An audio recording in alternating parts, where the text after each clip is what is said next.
It's the final sprint to the presidential election, a little over 2 months to Election Day. But there are some major events and dates just ahead. Voting begins this week on September 6th. The process of voting kicks off in North Carolina. They have a absentee voting program where anyone can vote by absentee. That's the date when the state starts to send out absentee ballots, and also the earliest date that someone can actually fill out a ballot and return it. Delaware also has an early date. They have a more limited absentee ballot process, but people there will be starting to vote well before Election Day also. Then, on September 10th, Vice President Kamala Harris and former President Donald Trump face off in a televised debate.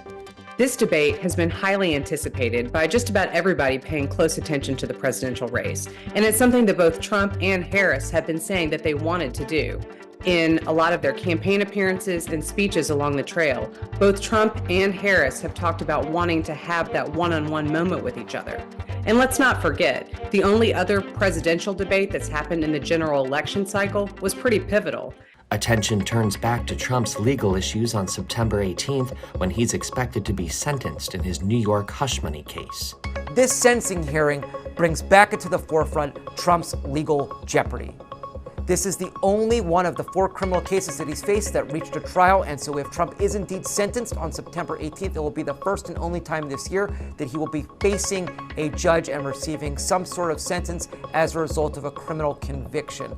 But one thing to really watch for if the sentencing does in fact proceed on September 18th is whether the judge imposes a prison sentence.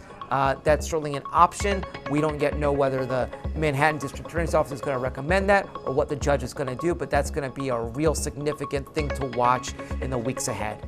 On October 1st, Vice Presidential nominees Tim Walz and J.D. Vance meet for their debate. As far as we know, this may be the only time that we see Vance and Walz face off one-on-one on a debate stage, although there could be other debates scheduled in the weeks to come. But with both men as running mates on their tickets, it's still very much an opportunity for them to introduce themselves to a broader audience. Both are currently in elected office, but may not be super well known outside of their home states and the offices that they hold. All of this leads up to Election Day on November 5th, 2024. What's significant about November 5th is that it's the final day of voting because people had started voting earlier, but it's also the first day of vote counting.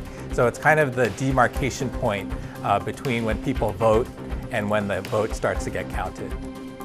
Longer ago, when elections weren't as competitive, we often knew who the winners were on election night. But in modern elections, it's typically taken longer. So we have to let the vote count play out. And sometimes it takes a little bit longer beyond Election Day to figure out actually who the winner is.